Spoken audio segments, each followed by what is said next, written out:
Hey, welcome back everyone. So in today's video, I want to talk a little bit about texture. I'm trying to bounce around and give you guys various things that should hopefully help you with the art. This was just a little bit of fan art fun. So it's Twitch and Sam and Twitch from Spawn. And what I really like about these types of characters is the caricature of them, right? Like really being able to explore exaggerations. I don't draw them very often, but to me they're like the Laurel and Hardy effect, or Chris Farley and David Spade, like that whole, that mix of different proportions and personalities. I think it's always a fun juxtaposition or contraposition or contrast. Anyways, but what I figured I would show you in this one is just like some texturing. So I went kind of messy with this one, or what I consider messy, but I still had fun with it. And I think there's a lot to be said for that. So also what I want to show you is I started with a very rough sketch and actually drew this one on a regular tablet because I've noticed that I'll soften up or loosen up, I should say, on a regular tablet because I have less control. And it seems to help the gesture or initial concept a little more. And then I can tighten up and, something like Clip Studio or Procreate and really tighten up the line work. But I tried to keep it relatively loose. So what I want to show you is how texturing some of this through here can be pretty effective.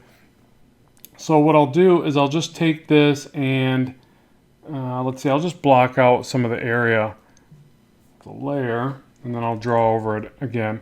So I had it pretty loose. In fact, I think I pretty much just had the outlines. So you're gonna, obviously do your sketch work and get your outlines the way that you want. And then I'll just show you how I'm going to go through here and re-texturize this and how you can really let go with this process. And I absolutely love that. I feel like I need to do it more. And when I do it, I just feel at ease, like that maybe I'm overthinking things a bit too much. And as I always mention with digital art, I love digital art, but you got to be careful because you can zoom in and really get way too critical and really add in stuff that's just not going to be appreciated anyways. So you got to be careful of that. So let's say that we had it a little bit more to just a basic outline stage. Something like, I can redo the tie too. And the collar. Because all this is, I just want to show you how much the texture really adds. Okay, so something like that. So say you got a little more plain, right? You haven't added all this yet. I'll get rid of all this. Okay, so you've got like the shapes of his overcoat and this and that. You got a few of the drop shadows maybe, but now you're ready to texture. And what's kind of fun about this is that, I guess I can add one more layer, is that you just can play around with the line weight going in and out for one.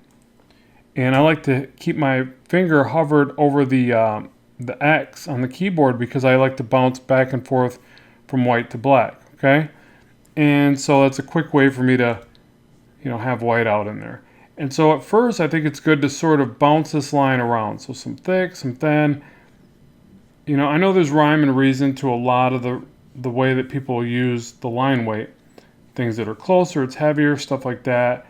Here we're just going to create a bit of shadowing off the tie, and then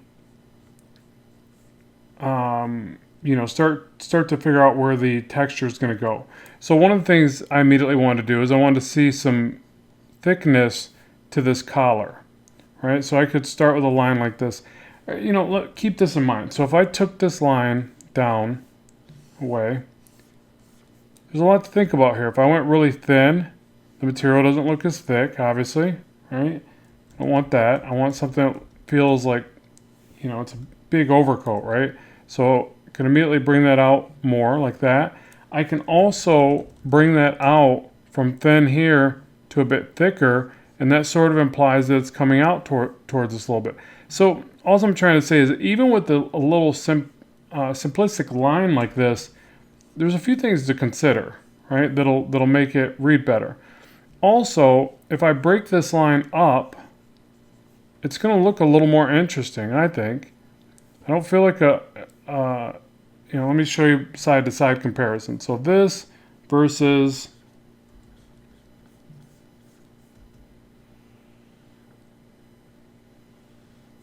this. See how it's a very different look? Or I think it is. And honest, well, not, this is too straight, so it looks mechanical there. You also don't want it to look too straight. But it's something to think about is that a lot of times broken up lines are more energetic. They definitely feel like something that you would see on something more organic. So, and then tattered, wear and tear. So the other thing that I like doing here, I'll first establish the sort of the major volume of it. And to me, one way to do that on an illustration like this is to shadow up the base, which, if you shadow the bottom of something, you always make it look larger and taller, right? And then also, it rounds this form over like this. Okay, so I want to round that form over that way. I also want to round it over this way. And I also want to texturize it. So those are the main things I'm thinking about here. Again, I want to create a little bit of a cast shadow or drop shadow. I always get those confused. I think a cast shadow. And so all this can go in shadow. And I could really play around with it. This is probably a nice heavy one, but I'm not going to go too far too fast because I always think of it like this. I can always add in more shadow. So I don't need to blast through it yet. Okay, so now I can start to texturize this. Now I can also cross hatch this way. I can break it up and up the side there. I usually do that last, really, but and again, that's sort of me starting to round it out this way when I do the cross hatching. So the texturizing is something like this, especially for a more gritty kind of style and character. You really can do whatever. I mean, you can just throw in different shapes. I mean, I think that what happens here is you have to throw in a bunch of it to see what works and what doesn't. So that repetition of, I did all these things and I eventually kept this, and this, and that became my style. I think that's what you have to do here. Because I can't tell you like, oh yeah, you put a line here, a line over here, and that makes this. It's not that. It's just texture. And so with texture, I just bounce the stylus around. I skip around. I throw in some little hatch work here and there. And I just see what I see. And all I could say is that essentially I like it a lot better with it than without it. I mean, as far as like, again, depending upon the style you're going for. Now, another thing you could do is you could throw these little texture marks around this piping. I think that's what it's called when it's like an edging to a clothing or material. I think it's called piping, but if not, that's what I'm going to call it. But you just kind of roll these around, bounce around here and there. Right? And you can get this feeling and effect that there's a little rounded dimension there. Right? It's just like when you wrap lines around anything. If I go like this enough times with a little bit of curve to each one of them, you get a distinct impression of what the form is, the underlying volume and form of that is. Well, as you're rendering, you don't have to stick to that insanely well, I don't think. I don't, but it's good to know. Like even the edge of the collar here. Like if I add this little edging and it goes up and around right here, right? That sort of confirms or explains that material. And then if I was to texture, this side of it, and then as it came over here, I just kind of ran these the other way. I mean, I think that's a bit much, but it does sort of keep along with that idea that this is an entirely different plane change to that collar. And just like shadowing, I guess that would be the way to do it. You could just shadow all that in. So there's so many ways you could really look at this, right? But a lot of times you can start with just going in the direction of the initial form, and then you can work through it the other way. So again, I would play around with these texture lines. I would keep some of these shifts and the plane changes in mind as I, kind of do this.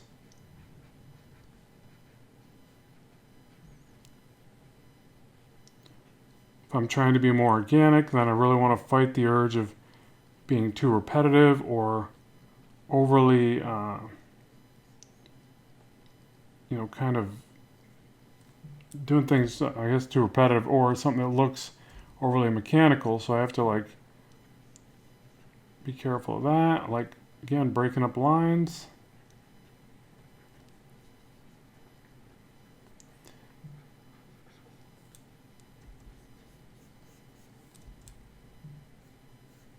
Same thing here. I'm going to drop in some hatch work that goes up and along the form. And I can cross hatch through here. I guess there's no rhyme and reason for a lot of this. It's just whatever I think looks cool.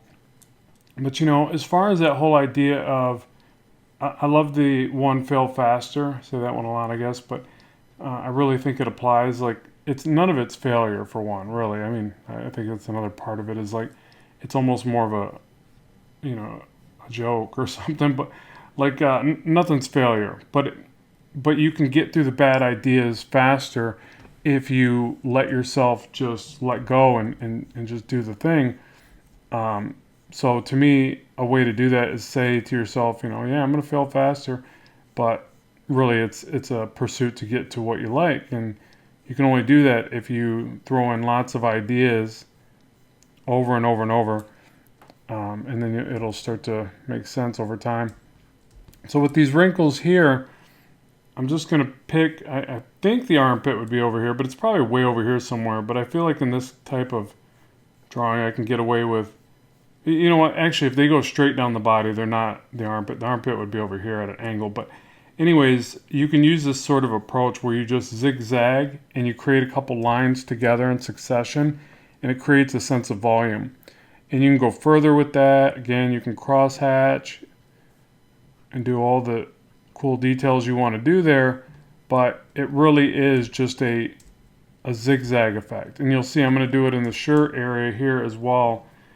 And I feel like it's just a little bit of a cheat, but why not? If you can get something done faster and it looks good, then do it. Seeing just like that, I feel like that works pretty well. And then I can, again, shadow from the bottom up. Some line breaks like that. I don't like those ones for some weird reason. But yeah, anyways, just play around with that. I think the shirt one will explain it better, because here I'm just going off the edge of the page, so it's probably kind of hard to read or whatever. But I really liked it for the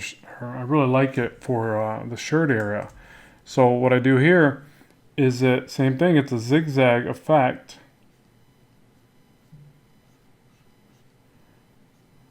Right? And then I just play around with the variations of that zigzag effect. So for instance, I might want somewhere you see the next area and it creates a sense of a fold. So start down here with more shadows of it. Back and forth, zigging and zagging. And then as I get up here, I'll break it off a little bit more. And then also, I play around with the roundedness this way as well. So I'll show you here. It kind of takes a minute to get in the zone of the zig and the zag. I'm not feeling it yet, but I will. It'll kick in any second now. But this is what, again, this kind of like fail faster idea of things. You have to do this stuff and then go, okay, it's close, but it's not quite there. Why is it not there? Well, it's too even. It's too repetitive. So let's try it again. and see where we can break that up a bit.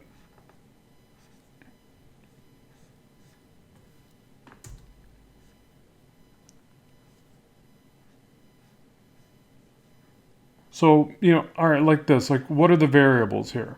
Well, the variables are the angles, the variables are the volume and the width of each fold. The variables are the way that I render it. So again, I can shift the angle. I can render it to look heavier. So to do that, if I do one that has 2 lines, and then one that has 3 or 7, well, the one that has 3 or 7 looks wider, right? Remember that when we're doing this, let me draw this out for you, is that we're trying to convey, this is a rounded over piping right there. This is the underneath of that piping. Here would be the next one. So it's like lasagna noodles, okay?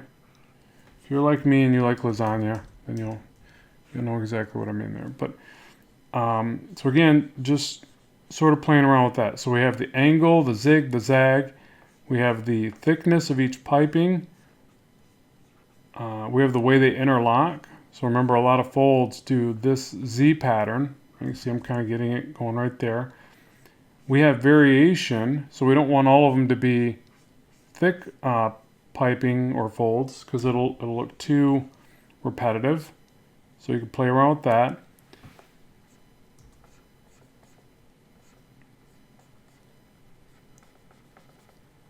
Oops.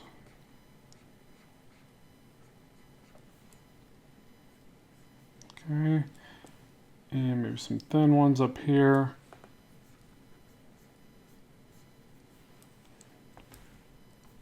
Pull back, see if it's starting to read right. It's getting there. It's almost a bit too much in areas. But again, this is the process I take. Hopefully it's starting to make sense. And I just keep going back and forth till I get something I like. And then as I get down to the base, again, I shadow more. At least in this particular instance. You can also bring a couple of these whiteout effects into the shadow. Remember, that's a cast shadow from the tie. So I could bring some of those whiteouts from there. I could bring some of the shadow from there over, right? There's just different ways to sort of keep detailing it. And then again, shadow from the bottom up. Some little rendering. Same thing with the tie. The tie we can, go across it a little bit.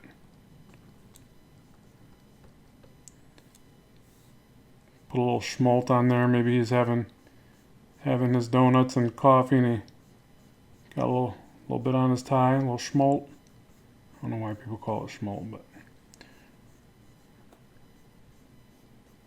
Or comment below and tell me what schmaltz means. I have no clue. All right, so there we go. And so I told you I'd do the collar, and then we'll call it good. And again, it's just a back and forth of this. You can use broken up kind of outlines as well. You don't need all of them to be heavy in shadow. That can be another way to create a sense of variation. And on it goes. So let's do the collar, then we'll call it good, and hopefully this gives you a good amount of stuff to play around with. Sorry, I can't believe it's already an 18-minute video. It's crazy. All right, so with the collar, same concept. We'll just kind of try to break it up, because if not, without all this, that collar can feel very rigid, very stiff. He used too much starch in his shirt there. So this to me breaks it up, gives it that feeling that it's not so, it's not a stiff object. It's got to feel like cloth. Like even this way I did the shadowing there, I don't mind it a lot. It's not, I'm not totally mad at it, but it does make it feel kind of stiff. So I need to keep breaking that up and redrawing through it till I get something that feels a little more like fabric. So let's see here. Yeah, pretty messy when you zoom in, but that's kind of the nature of it when I'm trying to explain the process.